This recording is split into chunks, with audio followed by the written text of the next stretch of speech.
Paycheck Fairness Act, we call it, when we come back after Easter and Passover. Again, this is so necessary for women. When you think that during the COVID crisis, 2.3 million women lost their jobs, 1 million of them moms. 1 million of them moms. So moving forward, we have initiatives that help women that we passed just before we left, whether it was the Violence Against Women Act, passing the lifting the date requirement on the ERA, again in the COVID package, on the rescue package, $40 billion, largely $39 billion of it for childcare, $1 billion for Head Start, all of it enabling women working, children learning, parents earning, children learning. As you know, before we left, we passed legislation that was quite prescient in terms of its need. The legislation HR 8 and HR 1446, which were about the background check legislation, Mr. Mike Thompson's legislation and Mr. Clyburn's legislation. Since we passed those bills, we had the tragedy in Georgia and now the tragedy in Colorado. So we hope that this, I was disappointed when I was shocked when the little children were shot in Connecticut, and then the school-age children, high schoolers in Florida. We thought that would be so compelling that there would be a change in attitude in the Congress to match the change in attitude in the country, where over high 80% of the American people support responsible background check legislation. So we're hoping that we can get something done on the Senate, and I commend Mr. Thompson and Mr. Clyburn for their leadership. As we, as I said, it's an eventful week. This is a committee work week for us. And again, we talked about some of the, earlier in the week, the chairman of the Fed spoke to the Financial Services Committee, as is required by the law, Humphrey Hawkins, that says the Fed chairman comes at a regular basis to talk about inflation and to talk about unemployment. And the testimony was very compelling and very reassuring that inflation is not a challenge to what we want to do as we go forward with the Recovery Act, that more needs to be done. Right now, as we speak here, the committee is meeting, Energy and Commerce Committee, hearing from CEOs of social media companies. And it's I do believe there's a bipartisan coming together about really getting to the bottom of the misinformation. For some of these companies, especially Facebook, their business model is to make money on misinformation, and to do so in a way that is dangerous to our democracy. Again, I believe the meeting is still going on. It was when we began this, so I'm pleased with how that is going. So here we are in a place where we just passed the 30 million mark of people infected by the coronavirus. But on the positive side of it, the president has announced not only would there be 100 million people vaccinated by his first 100 days, but now 200 million people vaccinated by then. Well over 100 million people already receiving checks, and that number keeps growing by the day. So we're very proud of what our members are doing to make sure their constituents know how to avail themselves of the benefits in the package, and how we crush the virus, how we put money in the pockets of the American people, how we put our children safely in school, how we put people safely back to work. We're very proud of that legislation, but we know more needs to be done in terms of jobs, and that we're eager to be getting going forward on the recovery package. The administration will be making some announcements about that in the days and weeks ahead. Both Mr. Schumer and I have been briefed on where they're going on it, and it is very consistent with the values that we share in the Congress, and that the American people need us to act upon those values. I'm very proud of the president's press conference this morning, speaking about values and weighing the equities and decisions that we have to make for the people, for the children. Any questions? All right, if you'd like to be placed into the queue to ask a question, please raise your hand under the Reactions tab at the bottom of your screen. When called upon, you'll receive a prompt to unmute. One moment while reporters join the queue.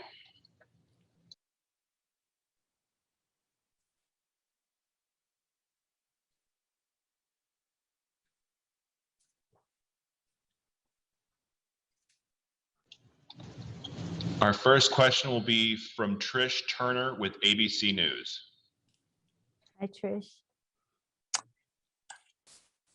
Hi, Madam Speaker. Hope you can hear me. I can. Great. Thank you for doing this. On the issue of immigration, quite a lot was said at the news conference today, as I'm sure you heard.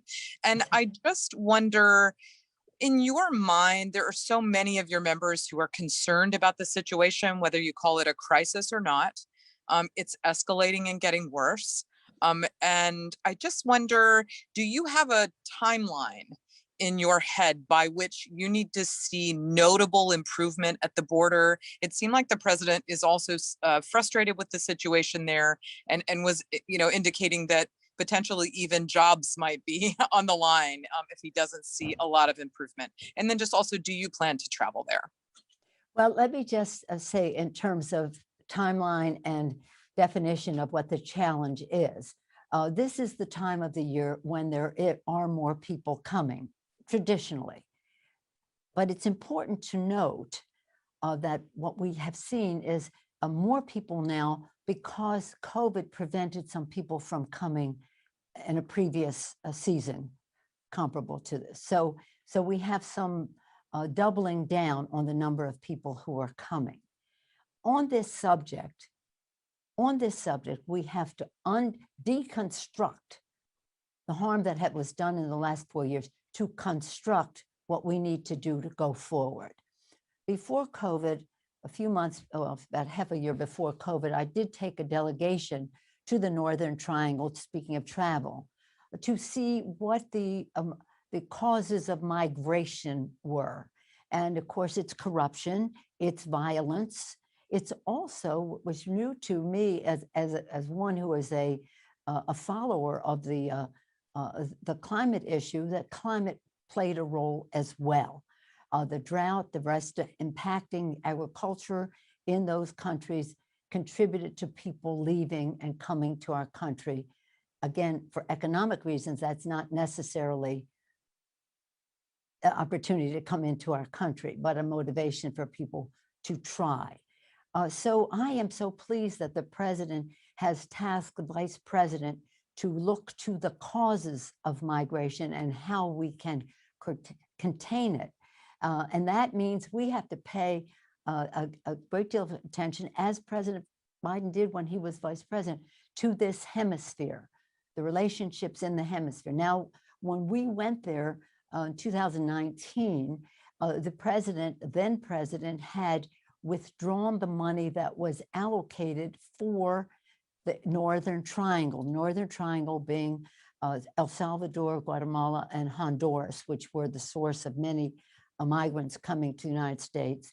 And that money was really important. It was important to fight the drug trafficking and the adjudication of it in the courts. It was important to helping organizations who had the capacity to help with children there. We visited some of the places where children, that includes teenagers, were being accommodated away from the violence in the neighborhoods or the places where they had lived.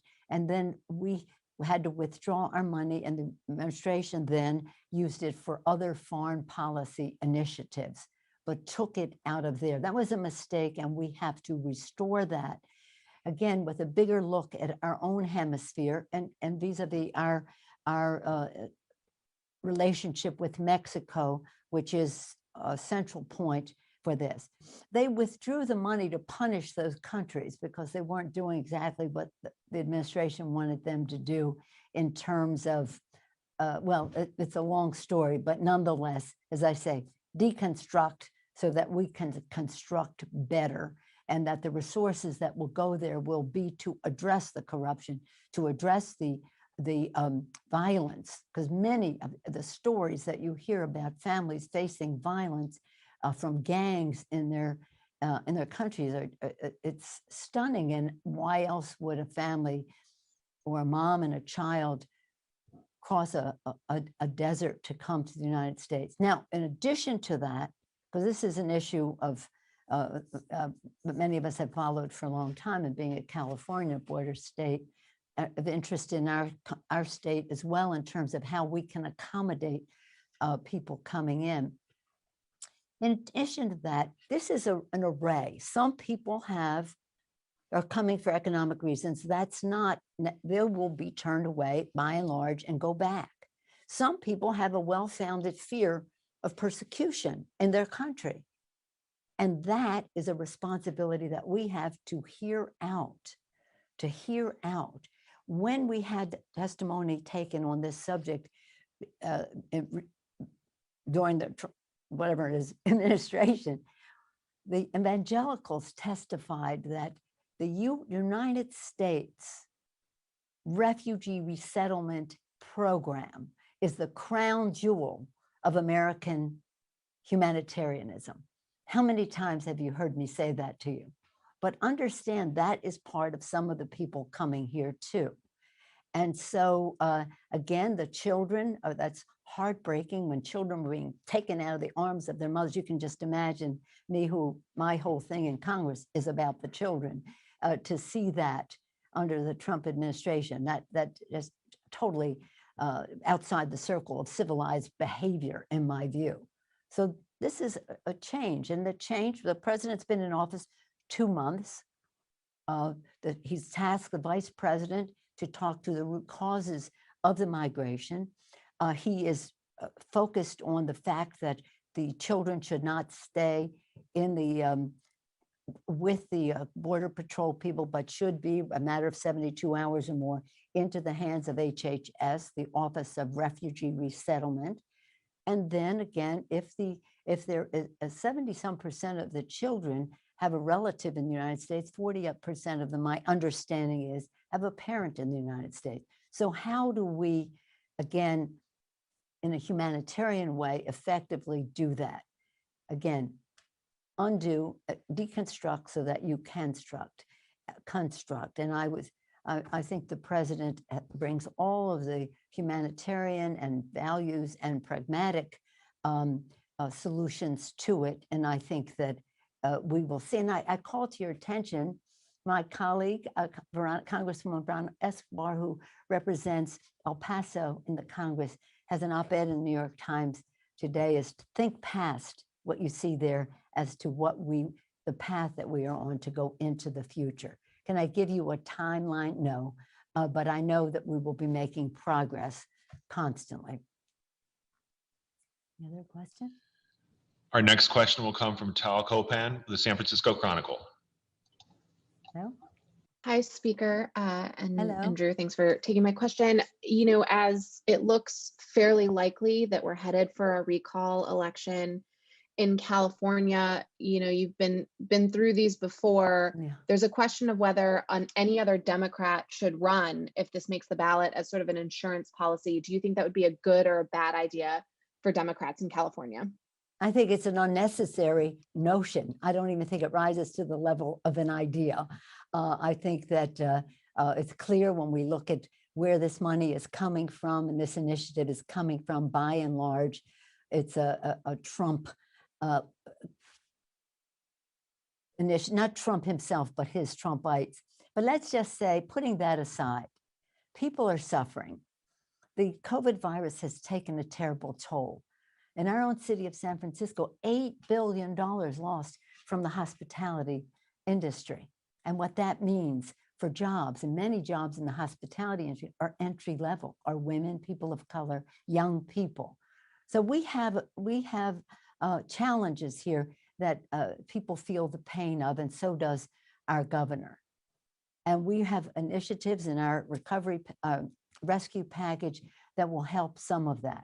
So I think it's really important not to just judge us as a political thing, but to have empathy for the challenges that people face because of COVID and the crisis, that economic crisis that accompany it. And I think that the governor will do that quite well. I do think that we will defeat the initiative, not because of who started it, the Trumpites, but because of the governor's leadership to help and meet the needs of the people of California. Yes, we've been through it before. I don't think it's a good idea, notion to have a Democrat on the ticket. The governor will defeat this initiative. He will continue to be governor, and he'll go on to another victory in the election following, the regularly scheduled election following it. Now, I've been a political organizer, a community organizer for a very long time, long before I was in Congress or even thought about, I never even thought about going to Congress. And I would stand on street corners with my little children surrounding me, getting signatures of people to put on the ballot for one thing and another. And people would sign up and they'd say, I don't even intend to vote for this, but I do want to have the chance to vote against it on the ballot. So I think that the governor will defeat this quite decisively. And we'll all help him do that. Our next question will come from Marianna Soto with the Washington Post. Hi, Marianna. Hi, Speaker Pelosi. Thank you for doing this. A question on infrastructure and the pathway forward. It seems like Senate Democrats are trying to split any infrastructure bill into two parts. One that has a more realistic infrastructure as we know it approach, the other one with more of the Democratic wish list items that could fall under infrastructure and the economy. I want to get your take on that. Is it best for Democrats, including House Democrats, to take a more realistic approach? Or is it best, now that Democrats control all levers of power, to be able to put as much as possible into a big bill that could come with a hefty price tag? Well, thank you for your question. We're very excited about the infrastructure bill. And infrastructure has by and large been bipartisan. So we're hopeful that we could have a strong bipartisan bill on this. We'll have to make a judgment about it, though, when we see. For example, last week, the chairman of our Transportation Committee, Mr. DeFazio, had a hearing on electrification. You know, with electric cars, a wave of the future and the rest. But to have that, you have to have distribution of electric plug-in stations. And it actually went, I think, pretty well. He had Fred Smith from FedEx saying, we're going all electric. We want to put money in the infrastructure bill for the postal system to go all electric, again, to protect our environment and again, the air our children breathe. So let's see what we can get done working together. I tasked my committee chairs of jurisdiction a couple of weeks ago to reach across the, not in task them, I called upon them because I know that this is how they like to proceed anyway, to reach across the aisle to see what they could get accomplished, whether it was in Transportation Committee, and you know what that entails, roads, bridges, whether it was in Energy and Commerce Committee, water projects, broadband into rural America and the rest, and other initiatives, whether it was the Ways and Means Committee on how we have bonding and the rest to help pay for all of this, whether it was Education and Labor Committee, where we have workforce development, which is very important on how we proceed and shouldn't be partisan anyway, whether it's and that would be Bobby Scott, and whether it was Maxine Waters in the Housing Committee, because housing is a piece of this, whether Mr. Grijalva on Natural Resources Committee on water issues, which are divided into some different committees, but his committee as well. What can we accomplish in a bipartisan way? And that's really important. Just if you promise not to tell anybody I said this, one of the challenges that we face, and you've heard me say this, is we cannot just settle for what we can agree on without recognizing that this has to be a bill for the future, that we have to recognize the climate crisis and what we can do in terms of the greening. Now, green is a word that sometimes the Republicans repel. So what we call it, resilience or sustainability or whatever it is. But in some people's minds, the more sustainable it is, climate-wise, the less bipartisan it is. And the more bipartisan it is, the less green it is. So we have to strike the balance, because we would be wasting our time to build, to create legislation that is of the past century instead of going forward into the future. So that's really because under normal circumstances, you'd say, let's get what we can in a bipartisan way, then let's go to reconciliation for what we can't get in a bipartisan way. But when you go to reconciliation, you have certain restrictions on policy, like Davis-Bacon for the prevailing wage, or green initiatives and the rest. So that's what the challenge is. But we will have the big jobs bill, and it will be one that it has addresses the inequities that have existed when we've built, when we have passed infrastructure bills in the past. Much more opportunity for women, people of color, Native American community, so central to what we do in that regard for not only jobs, but equity and ownership of businesses, contracting, whether it's veterans or rural, big emphasis on rural America. So we have a lot of territory where we can find common bipartisan ground, but we cannot abandon our responsibility to making this a bill for the future that saves the planet. If you believe as I that this is God's creation and we have a moral responsibility to be good stewards, or if you don't believe that, but you understand that we have a moral responsibility to our children and our grandchildren, in my case, to pass the planet on in a responsible way. So, but it's exciting, and we will have legislation, and we will hear from both, as I mentioned earlier, the leader and I have been briefed separately by the administration as to the priorities which we share, the process which we will develop, and that will be soon. Our next question will be from Jason Donner with Fox News. What's happened to Chad? Chad sends his regards. He has a hit at 320. He had a hit at 320. He couldn't join. So I'm like Chad Jr. So well, we usually talk sports, so that's why I just wondered. But anyway, right in the middle of March Madness. Anyway, Jason, please. Well, my USC Trojans are in the Sweet 16, but I am a Los Angeles Dodgers fan. So sorry, but not sorry about the Giants. Well, I have two grandchildren graduates of who will be graduates of USC. One pending in May. So we're cheering for USC as well. The Dodgers, that's another story. World Series champs. But, yes, well, I'll get to my question. Thank you for doing this, Drew, and thank you, Speaker Pelosi.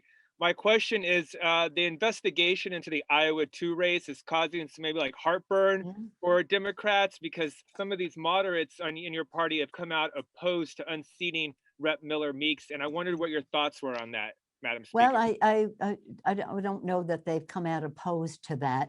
The fact is I appreciate your question. Yesterday, the chair of the House Administration Committee, Zoe Lofgren, issued a statement on the contested election, Iowa's 2nd Congressional District. In it, she talks about the process that is involved there. Now, if we want it, and this is a very clear process, it can only begin when a person is certified in the state. So people say, well, the person's certified, why are you doing this? Well, we couldn't do it unless they were certified. If you read it, let me just tell you that this is more than 100 contested elections filed by Democrats and Republicans pretty evenly. And under the law, state certification is a prerequisite for establishing a contested case. 400,000 votes cast, 6-vote difference.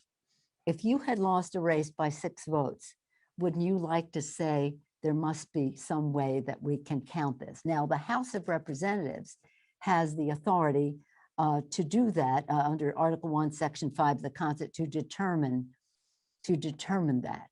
So, but it's a process, and this again, we didn't seek out these contests, but two, one brought by the Republicans, one brought by the Republican candidate, Democratic candidate. We didn't seek them out, but we are obligated under federal law to follow the process and the facts. So I'm going to call to your attention Zoe Lofgren's statement, because clearly you and our members need to see that. And I would say to them, if you lost by 6 votes, would you like to bring your case before that?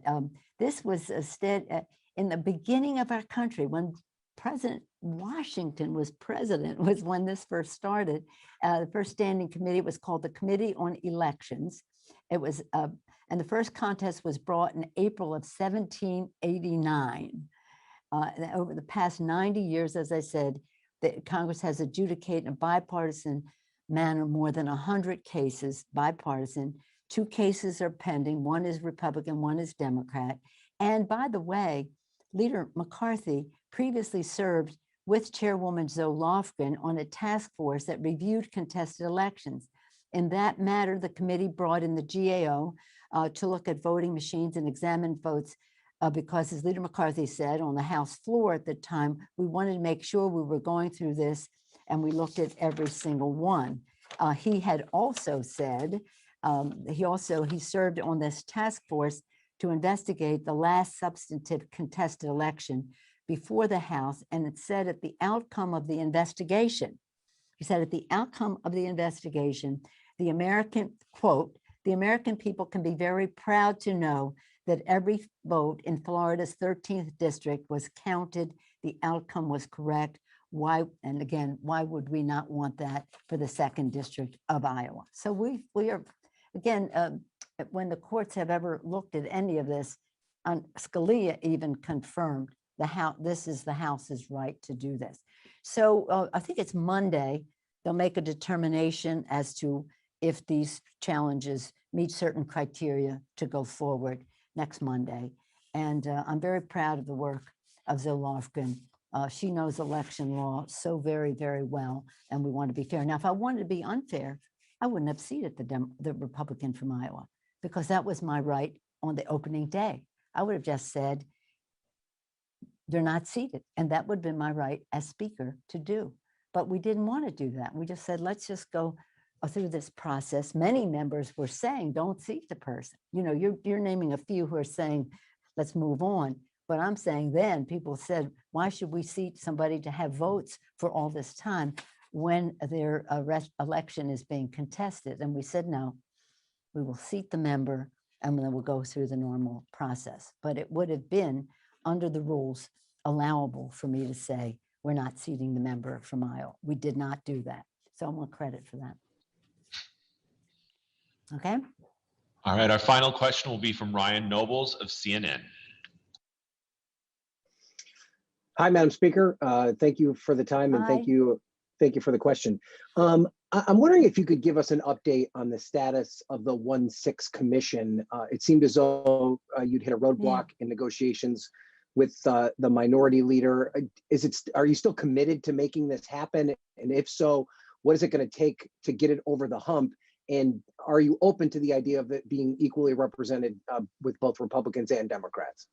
Well, let me just say I am committed to finding the truth. Now, you're making a fuss about the numbers, this or that. That's all negotiable. That's incidental. What is important is that the Republicans have said they didn't want any findings. You know, we had the findings of the FBI previous to January 6th as to what was happening in our country with domestic terrorism in America, and saying that domestic terrorism was more of a threat to our security than global terrorism. That was the end of September. I refer that the FBI director's testimony that we had that as the finding. They didn't want to find, and they didn't want any conclusions. What does that mean? All we said is that this happened on January 6th. The whole world could see. So if there's no, there are 3 areas that you would look into this. What is the scope? What is the scope? And if they're saying, well, we can't even stipulate to anything in terms of scope, we would like, if you're going to look at January 6th, we want to look like Black Lives Matter, you know, that kind of thing. What is the scope? What is the timing? What is the timing? And then what is the makeup of the committee? I call to your attention, more than you may want to know in this answer, that I had the legislation in 2001 in the time of 9/11. I had that legislation in the Intelligence Committee. I won in committee. When we went to the floor the next day, the Republicans said she was playing a blame game, and they rejected it. It wasn't until the outside families shortly thereafter came forth, the families of 9/11, and said we must have a commission. That the commission was voted on, and the author was our colleague Tim Romer, who was masterful in how he got it done, working with the Republicans, narrowing the amount of money they would need, just to get them on board, because they were not on board. And then he later retired from Congress in time for him to be appointed a member of the 9/11 Commission. But they resisted even that, saying I was playing a blame game, if you look at the debate the next day on the floor. Now, some of the senators, I've asked them to say, see what the market is in the Senate. Senator, what's his name? McConnell. He said, when I asked him, are you serious about wanting to do this? He said, yes, it depends on the scope. And the next morning, I said, well, let's discuss that. And the next morning he went to the floor. That was in the evening. The next morning he went to the floor and just dumped all over, forgive my crudeness, all over the fact that we would be investigating January 6th without other things as well. So we're going to have the truth. I hope it will be a commission. We sent them pretty much how it would work, similar to what happened with the 9/11 Commission. Most recent commissions have had appointments by the president, and that's where this is different from before. Most recent commissions have had appointments, House, Senate equally divided, and then something from the president. You can look at most recent legislation. It will show that the president has commission, and that makes it an advantage to whoever the president is. But that, again, is not a central issue. It's an excuse. It's not a reason. And I wish you would all pay more attention, if I may suggest, to the fact that it is the scope that is what they are disagreeing on. So how do we get there? Last week, I again said to my chairman, see what you can do in a bipartisan way about a commission. See what they are willing to do. Some of them have been receptive, but then they'll say, well, the leadership doesn't want us to do anything, so we won't do anything. But they know that within their committee's jurisdictions, for example, Homeland Security's jurisdiction, I think there could be opportunity. The security side of it, of the Capitol, is more the House Administration Committee, and we should be able to find common ground on how this happened and how we go forward there. But in terms of the thrust of this, the why, the how did this happen, that's more the domestic terrorism issue. And in fact, the director of the FBI said that this domestic violence is the domestic terrorism. It is the buckets under it are white supremacy, anti-Semitism, xenophobia. It goes on like that. You should read that because it's very instructive. But the Republicans said they don't want any findings in there, which would show us a path as to how some of this happened. But I'm I'm persistent in terms of we get to the truth. Now, all of the committees are called upon who have any jurisdiction to have their hearings on it. And in fact, when we did the 9/11 Commission, we called upon them to use the work of other government initiatives, including congressional hearings. And I myself was a co-chair of the joint committee that we had in the Congress, House and Senate. It was Bob Graham and Shelby in the Senate, and Porter Gossen and Nancy Pelosi in the House. And we had our hearings, and that was part of the intellectual resource that we could also, some of what we did could be of interest to the the 9/11 Commission. So we have to find the truth, and we will. And we're not walking away from that. Now, we love it to be as bipartisan as possible, but we have other, shall we say, paths should there not come, we can't come to something that would be similar to the 9/11 Commission. Well, thank you all very much. I know you've had a busy time listening to the president's presentation, the first press conference of Joe Biden as president of the United States, taking place at a time when this rescue package is doing what it can to crush the virus and address the economic crisis that our country is in. We are again excited about how we go forward, but in a way that is fair and equitable. I was just reading this morning about how when so many people suffered so much economically during this crisis, even globally, but just talking about our own country, and how the wealthiest in our country just got wealthier and wealthier and wealthier.